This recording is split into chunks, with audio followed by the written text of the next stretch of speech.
Boa noite, presidente. Seja bem-vindo. Eduardo, obrigado pela oportunidade. É uma satisfação estar aqui. É um momento onde a população vai decidir que Brasil ele quer para ele.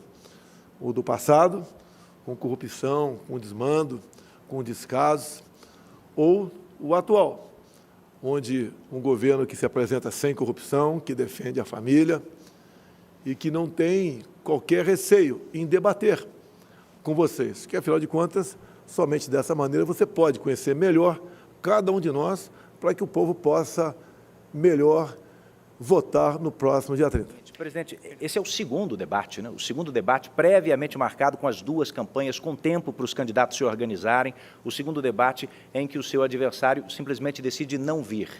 É claro, como eu já expliquei, que essa vai ser uma entrevista só com o senhor, sobre temas duros, inclusive, mas antes eu gostaria de saber qual a principal pergunta que o senhor faria a Lula essa noite. Teria muitas perguntas para fazer para ele. Eu acho que a mais importante é sobre aposentadoria.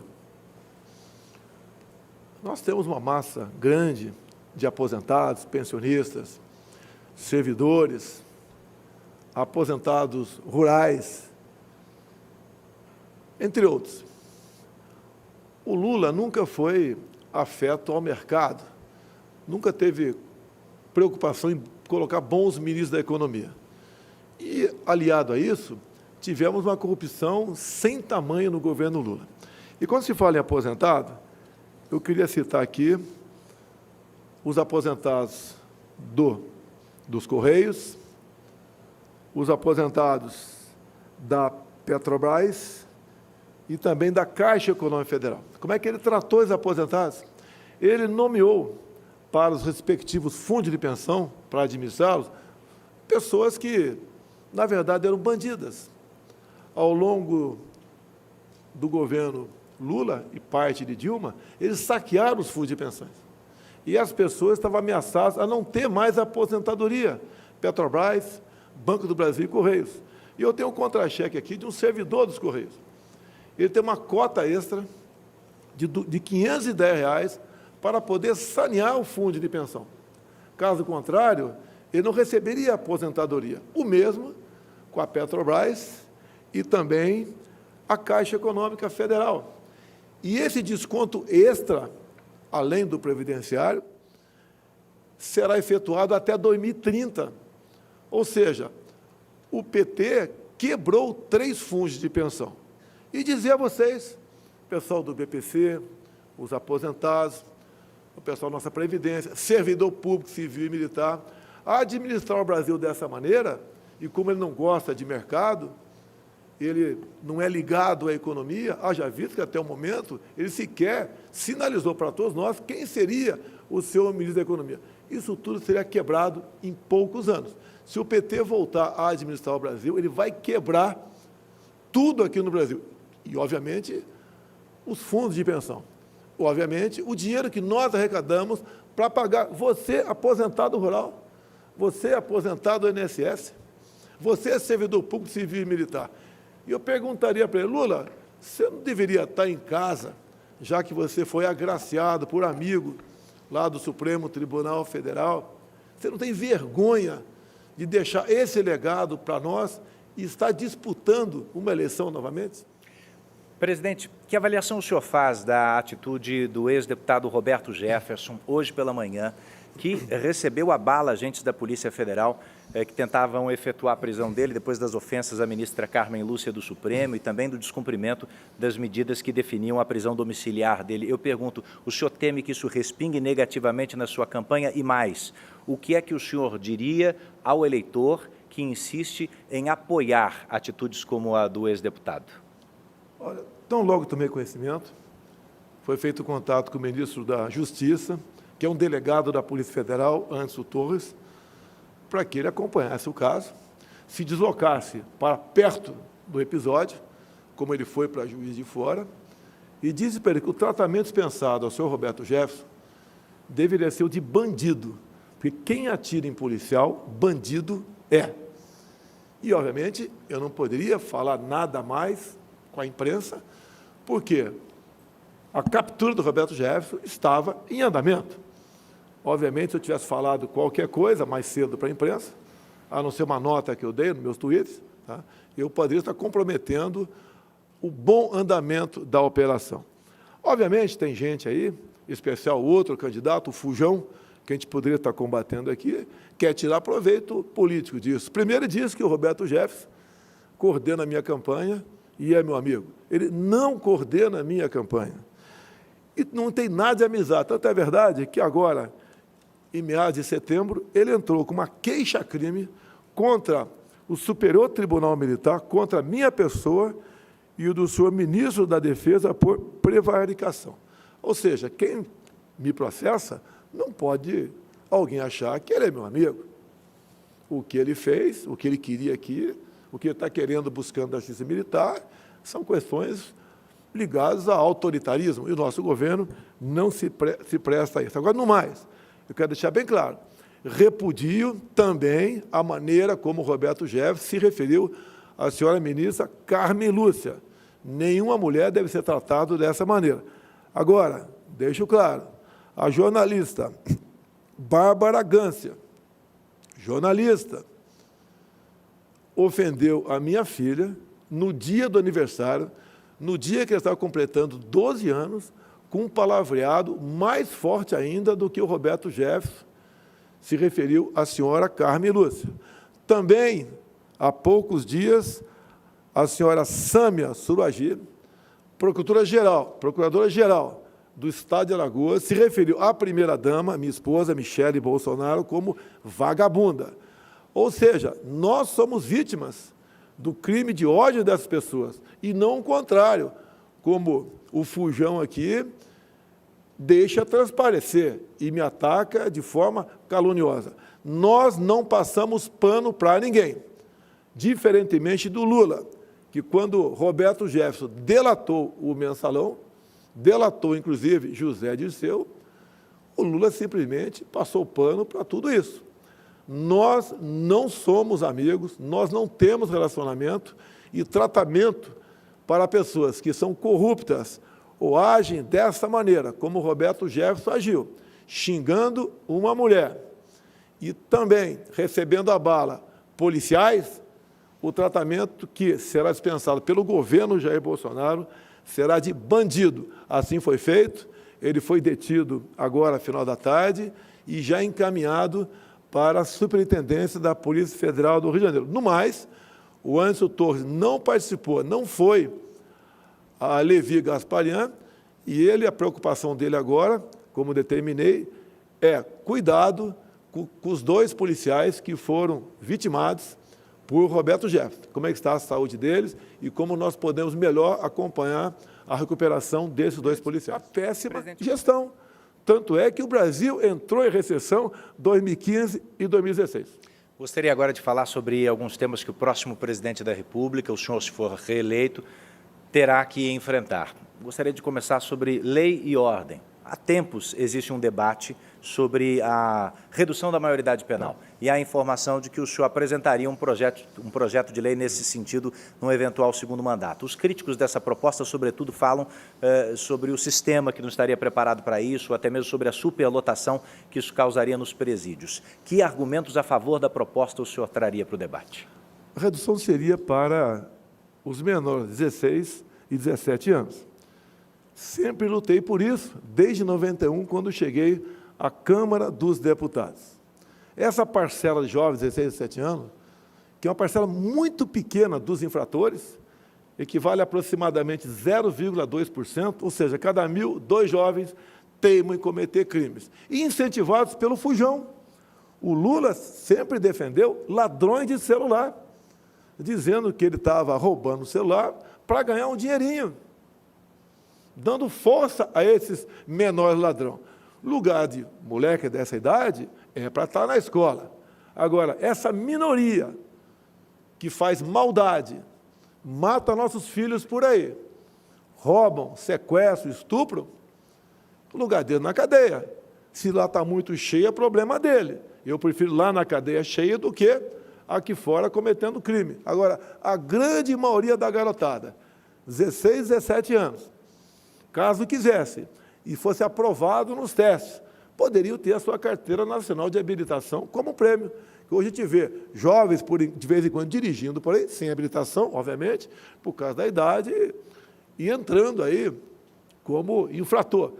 Vamos botar na cadeia quem tem que botar, quem comete esses crimes, em especial os crimes hediondos, e quem é um bom garoto que tenha a sua recompensa com a Carteira Nacional de Habilitação. Esse seria o teor da proposta, então? Apenas para alguns tipos de crimes, crimes hediondos? A ideia é para crimes hediondos, para a gente não generalizar muito essa questão. Se bem que furto de celular não entraria nisso, mas o roubo, né, o latrocínio entraria. O latrocínio é crime hediondo. Então, não é que essa minoria pode continuar furtando o celular por aí. Mas saber, tá, nesse primeiro momento, é que aqueles que cometessem crime hediondo iriam para a cadeia. E aí entra aquele elenco de crimes hediondos que realmente, como tráfico de drogas, sequestro, roubo seguido de morte, os ladrões de celular, protegidos pelo ex-presidente Lula, protegido não, estimulado para ele cometer esse tipo de crime. Há uma diferença enorme entre eu e Lula. Quando alguém, né, comete algum crime, não interessa quem seja esse alguém, nós afastamos, nós incriminamos. Para eles, a lei. Já o outro lado, não. Ele passa pano, ele trata bem, como sempre tratou bem Roberto Jefferson e José Dirceu. Um delatou o outro. Roberto Jefferson contou com detalhes as roubalheiras que acontecia no Brasil, das malas que ele recebia dinheiro para comprar apoio parlamentar. E eu estava dentro da Câmara. Acompanhei tudo isso. Fui em várias sessões de CPIs, acompanhando o que estava acontecendo. Então, há essa diferença enorme entre eu e o Lula. Do nosso lado, a honestidade, a decência. 3 anos e 10 meses sem corrupção. E, se porventura acontecer, ajudaremos a investigar. Conosco, corrupção zero. Você pode notar claramente com números. Antes de mim, as estatais davam pequenos lucros ou até mesmo prejuízo. Conosco, só o ano passado, o lucro das estatais, por não permitirmos que ela seja roubada, chegou na casa dos 180 bilhões de reais. Essa diferença ia para o bolso de alguém, porque as estatais, todas, quase sem exceção, as indicações para a mesma eram políticas para atender interesses partidários, para o Lula e Dilma comprarem voto dentro do parlamento brasileiro. Tanto é que, se você assistir o voto do senhor ministro, o ministro que pediu para sair do Supremo, Joaquim Barbosa, ele diz claramente lá, o único deputado de tal partido que não foi buscar dinheiro na Petrobras foi o senhor Jair Bolsonaro. E também, por ocasião da delação premiada do doleiro Alberto Youssef, ele falou que 3 deputados de um determinado partido nunca pegou dinheiro, fruto de corrupção, e um deles era Jair Bolsonaro. Ou seja, eu sempre fiz a minha parte. Eu nunca vendi meu voto para ninguém. Eu sempre votei com independência. Quando a matéria era boa, a gente votava favorável. Quando não era, votava contra. Então, sempre foi esse o meu comportamento. E dizer ao Lula que a forma como ele governou o Brasil, comprando apoio parlamentar, entregando estatais, fundos de pensões, ministérios e bancos oficiais em troca de apoio político, repito, é o que levou o Brasil a mergulhar no maior escândalo de corrupção que se tem notícia em todo o globo terrestre. Boa noite, candidato. Edu, boa noite a todos. Senhor presidente, no dia 31 de outubro, o dia seguinte, à votação de segundo turno, o Brasil, dividido em 2 grandes grupos de eleitores, estará diante do seguinte cenário. Metade dos brasileiros vai se sentir vitoriosa, a outra metade vai se sentir derrotada. Presidente, é razoável imaginar que 100% dos brasileiros desejam a paz social, o bem-estar social pelos próximos 4 anos. Se o senhor sair vitorioso no dia 30, o senhor será capaz de um gesto de pacificação de toda a população, até mesmo um gesto na direção dos seus adversários e dos eleitores que, porventura, não tenham votado no senhor? Você pode ver como foi meu comportamento diante de governadores e prefeitos, em especial durante a pandemia. Enviamos recursos para todos eles, independente da filiação político-partidária de qualquer um deles. Há 2 anos, por exemplo, você não tem notícia de servidores estaduais ou servidores municipais de atraso em pagamento ou parcelamento de 13º salário. Tratamos todo mundo com igualdade. Você não vê sobre as ditas minorias qualquer discriminação da nossa parte. A violência, o número de mortes por arma de fogo caiu a mais de 40%. Todo mundo foi, vamos assim dizer, beneficiado com isso. Quando nós tratamos as questões de segurança pública, nós atendemos a todos também. Repassamos recursos para todos os governadores e prefeitos, repito, independente da sua coloração político-partidária, do Fundo Nacional de Segurança Pública, ajudando a isso. Essa é a nossa política de tratar todo mundo com igualdade. Nós não dividimos a população de nós contra eles, ou de brancos contra negros, empregados contra patrões, homens contra mulheres, homos contra héteros, nordestinos contra sulistas, pais contra filhos. Nós nunca tivemos nenhuma palavra, nenhum gesto para separar a nossa população. Nós sempre unimos o nosso povo. É um só Brasil, uma só raça, uma só cor. Tanto é que o orgulho enorme que eu tenho, e com toda certeza muitos de vocês, cada vez mais vê o nosso povo usando a bandeira verde e amarela. Até aqueles que estavam usando bandeira vermelha, aos poucos estão vindo para o nosso lado. As cores da nossa pátria, do nosso Brasil.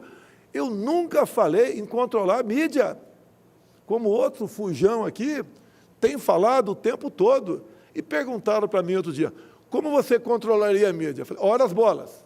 Eu controlaria a mídia, sim. De que forma? Dando-lhes liberdade.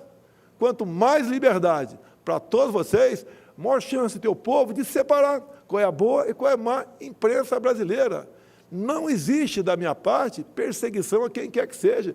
Quando alguém da esquerda comete um crime, eu não culpo o Lula, como ele faz comigo o tempo todo. Há poucas semanas, um marginal, né, matou a esposa e um filho menor.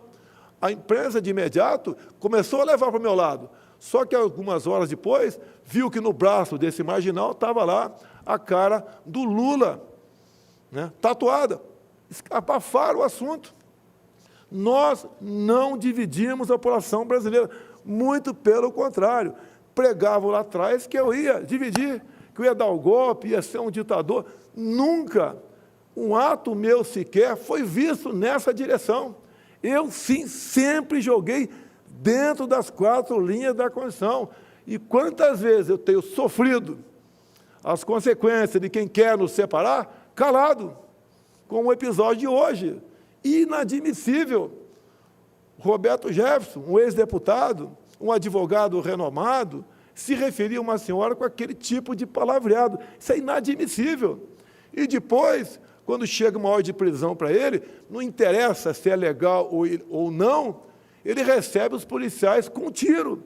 Quem recebe policial com tiro é bandido. E tanto é que o que eu falei para o ministro antes, que é policial federal, é resolver o assunto e tratar o Roberto Jefferson como bandido. Faça o que tiver que ser feito, mas tratá-lo como bandido. Eu não sou, prezado fujão, né, que não está aqui, amigo de facções criminosas. Heródoto Barbeiro, que é quem faz a próxima pergunta, em nome da Record News. Boa noite, Heródoto. Boa noite, Edu. Boa noite, candidato Bolsonaro. Boa noite a todos. Candidato Bolsonaro, usando a linguagem jornalística, vou pegar um gancho daquilo que o senhor falou agora há pouco, falou a respeito dos aposentados. A maioria esmagadora dos aposentados do Brasil, mais de 22 milhões, recebe um salário mínimo, um único salário mínimo. E o salário mínimo também é uma base fundamental para as pessoas que têm carteira assinada e ganham um salário mínimo. Eu gostaria de saber se no seu programa de governo, portanto, olhando para frente, não olhando para trás, como é que esse salário mínimo vai ser tratado no seu programa de governo? E a segunda parte da pergunta, se eles podem contar também, além do reajuste, de algum ganho real, portanto, um pouquinho acima da inflação, como já aconteceu no passado. Heródoto, eu peguei o Brasil com sérios problemas éticos, morais e econômicos. Veio uma pandemia pela frente depois, uma crise hídrica, uma guerra lá fora. mesmo assim nós arrumamos a nossa economia. Eu tenho um ministro da Defesa, chamado Paulo Guedes, que é reconhecido fora do Brasil. Os números da economia nossa realmente são de fazer inveja para a grande maioria dos outros países. O que ele declarou há poucos dias? Que nós daremos, sim, um aumento acima da inflação para o salário mínimo, para os aposentados e para os servidores. Eu acredito no ministro Paulo Guedes. E olha só, durante a pandemia, quando obrigaram o povo a ficar em casa, contra a minha vontade, nós atendemos a 68 milhões de pessoas com o auxílio emergencial. E as mulheres com o dobro desse valor, que era de R$ 600. E o Brasil não entrou em crise. Não tivemos aqui a disparada do dólar ou a queda da nossa bolsa. Ou seja, o Paulo Guedes construiu tudo isso para atender aos mais humildes, aos mais necessitados, dentro da responsabilidade fiscal. Se ele falou isso, que é um número enorme que temos no Brasil. Repito, se o PT continuar a administrar o Brasil, pode ter certeza, vocês todos, em especial aí os aposentados rurais, vão perder a sua aposentadoria. A próxima pergunta, representando o portal R7, é do jornalista Tiago Nolasco. Boa noite, Tiago. Edu, presidente, boa noite a todos que estão nos assistindo também. Uma crítica que tem sido feita nessa campanha de segundo turno é se falar pouco da economia para os próximos 4 anos. O principal adversário do senhor, o ex-presidente Lula, fala em um Estado maior, sem privatizações. O senhor e o ministro Paulo Guedes defendem um Estado menor, com privatizações. Eu queria saber se nos próximos anos é possível manter crescimento econômico, queda do desemprego e também uma inflação menor, já que é isso que influencia na vida da população no dia a dia. Ô, Nolasco, nós completamos o 3º mês com deflação. Em grande parte, o preço dos combustíveis, que nós não demos uma canetada obrigando a Petrobras a reduzir o preço da refinaria. Nós fomos em cima dos impostos. Nós botamos um teto para o ICMS. Não foi apenas para o imposto estadual da gasolina, foi também para a energia elétrica. O pessoal teve a redução de preço de energia elétrica. Foi para as telecomunicações e para o transporte também. Deixo claro que quando nós votamos isso no parlamento, lá no Senado, todos os senadores do PT foram contra a redução do preço dos combustíveis, todos. Que partido é esse, senhor Fujão, que vota contra os pobres? Também não é só isso. Nós zeramos todos os impostos federais dos combustíveis. O gás de cozinha já tínhamos zerado lá atrás. E dizer mais, durante a pandemia reduzimos muitos impostos e zeramos outros. Há poucas semanas ou meses, um decreto meu, mas foi feito lá no Ministério da Economia, nós reduzimos 35% do IPI de 4.000 produtos. E o Brasil está arrecadando mais. Falei para o Paulo Guedes, né, quem entende de economia é ele. Paulo, parece que a curva de Laffer estava no retrovisor. Nós tínhamos passado por ela. Porque no passado aumentaram tantos impostos que acabava se arrecadando menos. Fizemos o caminho inverso. Isso, segundo o Paulo Guedes, a questão do IPI vai ajudar a reindustrialização do nosso país. Paralelamente a isso, criamos a Lei da Liberdade Econômica em 2019. Rapidamente, um pequeno exemplo. Uma senhora queria abrir um salão de beleza, um senhor ali queria abrir uma oficina mecânica e entrava com pedido de alvará. Muitas prefeituras, esse alvará era negado ou tinha que ser negociado. Hoje ele entra com o pedido de alvará, se em 30 dias a prefeitura não responder, ele vai abrir, ou ela vai abrir o seu comércio. É a liberdade que nós estamos dando para a população trabalhar, correr atrás, se empenhar, abrir o seu próprio negócio. Também para os empresários, nós simplificamos milhares de normas regulamentadoras. Hoje nós somos o 7º país mais digitalizado do mundo, que tem ajudado na criação de empregos para todo mundo, em especial aos mais jovens. Esse é um pequeno sinal do que fizemos e estamos fazendo pela economia do nosso Brasil. O Brasil vai muito bem na economia, graças a Deus, e graças à equipe de ministros que eu pude indicar, sem qualquer interferência político-partidária para conseguir votos dentro do parlamento brasileiro. A gente falar de gastos públicos, presidente. Críticos ao seu governo dizem que, nesse momento, o senhor está pesando demais a mão na máquina pública na reta final da eleição e criticam a possibilidade de empréstimo consignado com o uso do Auxílio Brasil ou até mesmo depósitos futuros do FGTS para a compra da casa própria. O senhor que já criticou o Partido dos Trabalhadores, segundo o senhor, por endividar estudantes universitários, também não estaria, nesse momento, endividando a família brasileira? Nós estamos num período pós-pandemia. Lá atrás, em segundo plano, era dar um curso superior para o jovem. A intenção era atender aos conglomerados de universidades privadas com recursos do FIES que saíram do Banco do Brasil e da Caixa Econômica. E nós agora salvamos essa garotada. Mais de 1 milhão de jovens tinham dívidas impagáveis com o FIES. Mandamos o projeto para o Congresso. O Congresso aperfeiçoou esse projeto. E hoje em dia você pode negociar a sua dívida do FIES junto à Caixa ou Banco do Brasil por aplicativo. E essa anistia chega até 99%. Quando nós acertamos a questão do consignado para o pessoal do Auxílio Brasil e do BPC, foi uma maneira de tirá-los das mãos de agiotas. Pode, inclusive, fazer um acerto com a Caixa Econômica Federal, a Caixa compra essa dívida de vocês e vocês vão pagar um juros menor. Nós estamos tirando da inadimplência milhões de pessoas que vão recorrer, já estão recorrendo do consignado, repito, no Auxílio Brasil e também no BPC. Presidente, o líder do MST, João Pedro Stedley, disse recentemente que, caso Lula vença as eleições, deve acontecer uma retomada do Movimento Sem Terra. Eu gostaria de saber, primeiro, o senhor acredita nessa possibilidade? E, segundo, a que o senhor acredita a queda de invasões durante o governo, do seu governo? Isoladamente, temos notícias de que o MST está se reorganizando. Eles estão tendo dificuldades, primeiro porque eu tirei dinheiro de ONGs que iam para eles. Tinha bancos oficiais nossos que, de forma indireta, mandavam dinheiro por ONG para essa turma do MST, para enriquecer João Pedro Stedley e José Rainha Júnior. Como é que nós tiramos a força do MST? Nós pegamos os assentados, que eram pessoas que tinham alguns hectares com eles, né, no assentamento, e eles eram usados pelo MST para invadir terra dos outros. Nós titulamos essas terras. Nós já demos 420 mil títulos, que é o registro, aquele documento que esse pessoal outrora do MST não tinha. E, ao fazer isso, nós demos dignidade a eles.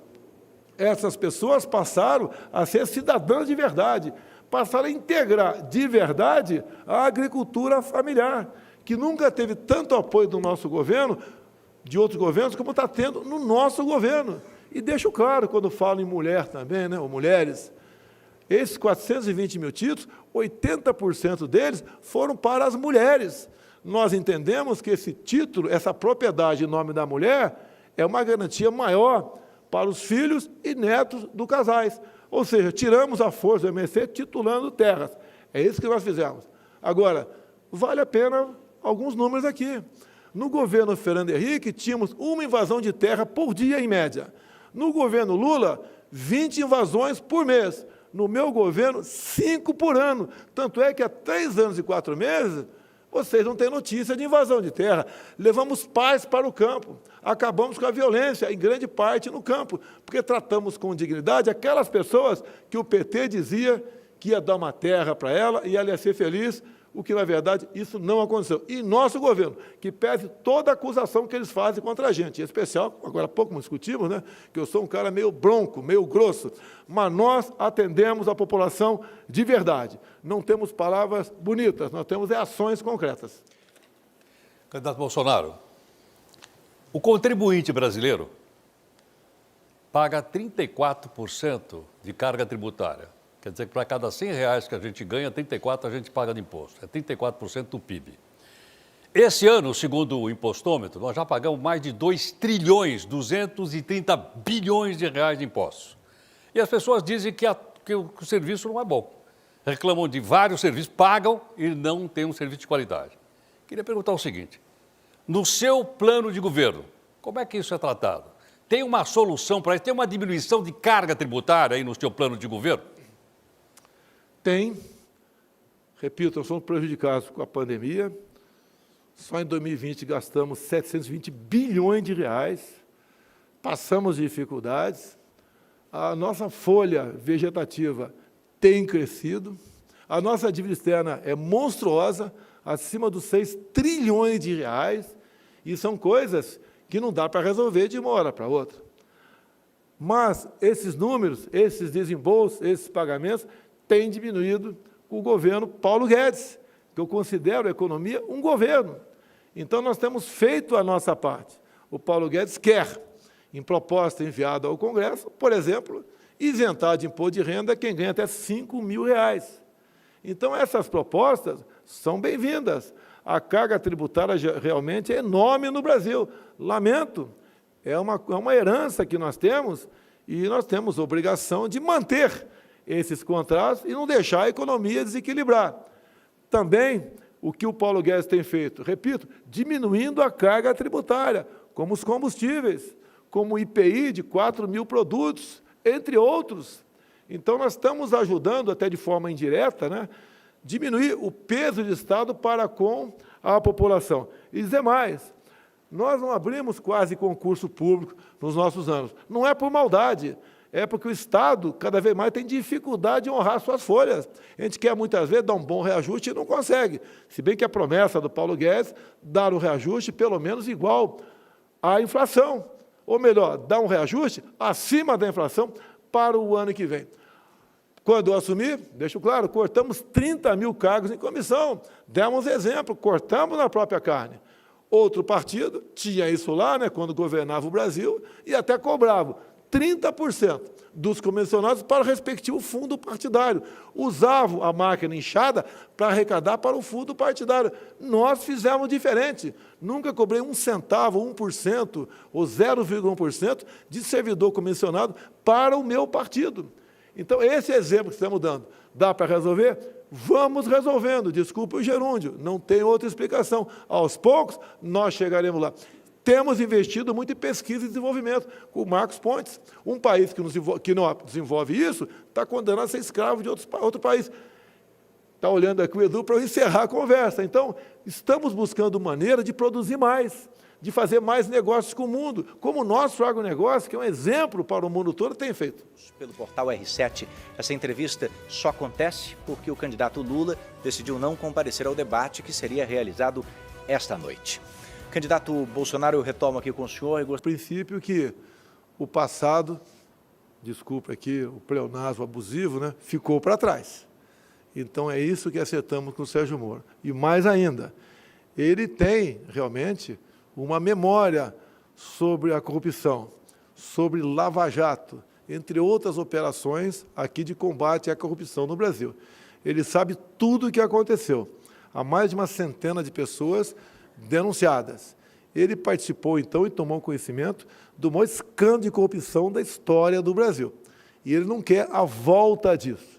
E ele claramente tem dito que, entre eu e o outro, o Fujão, realmente não há base de comparação. Repito, o passado ficou para trás, nos acertamos e vamos em frente. Acima de mim, presidente, acima do Sérgio Moro, senador, estão os interesses da nossa pátria. Tenho certeza que conviveremos muito bem, se Deus quiser, com uma reeleição para o bem do nosso Brasil.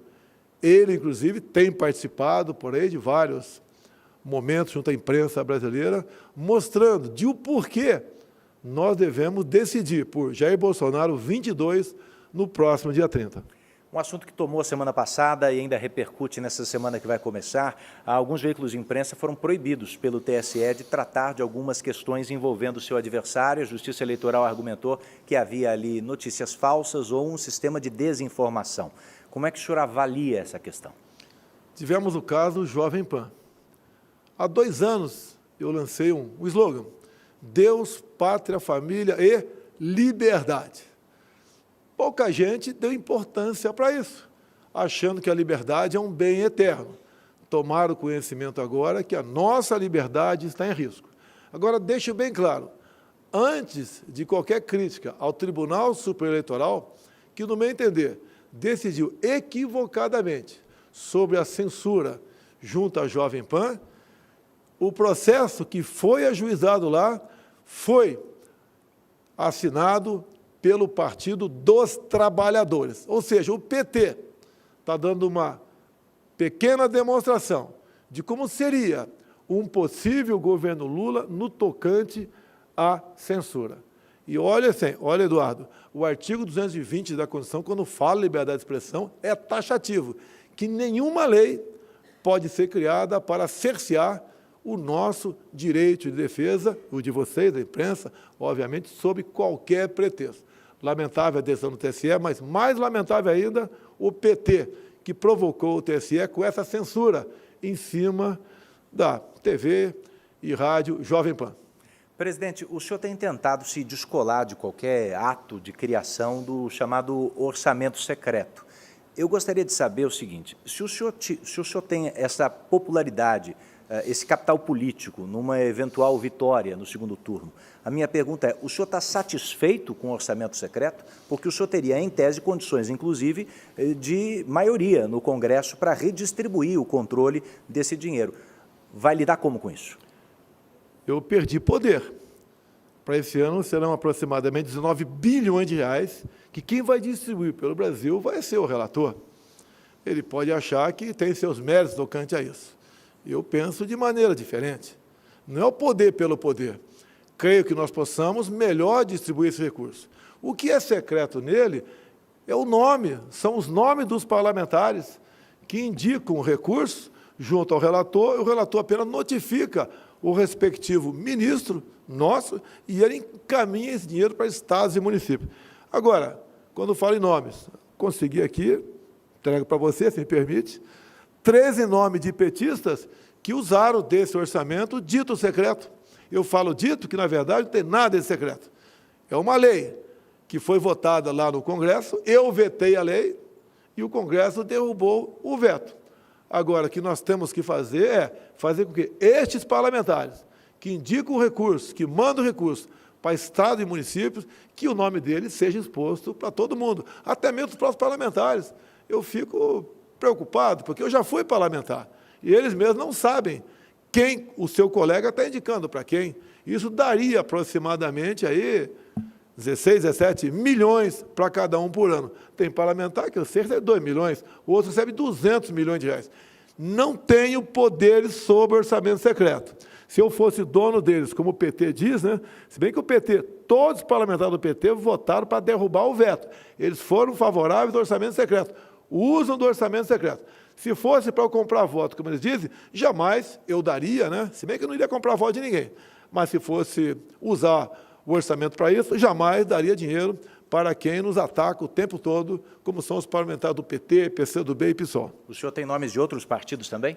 Temos mais também, posso te passar isso daí. Não foi fácil conseguir isso, foi junto ao respectivo ministro nosso, que eles recebem o ofício do relator, mandando recurso para tal estado ou município. E conseguimos, com o trabalho, então, de cada ministro, levantar esses 13 nomes de petistas, para provar que o PT, o Lula, que me acusa de corrupção no orçamento secreto, os seus deputados têm participação e têm mandado recursos para o Estado em cima dessa rúbrica, na verdade, chamada de RP9, apelidado de orçamento secreto. É muito importante.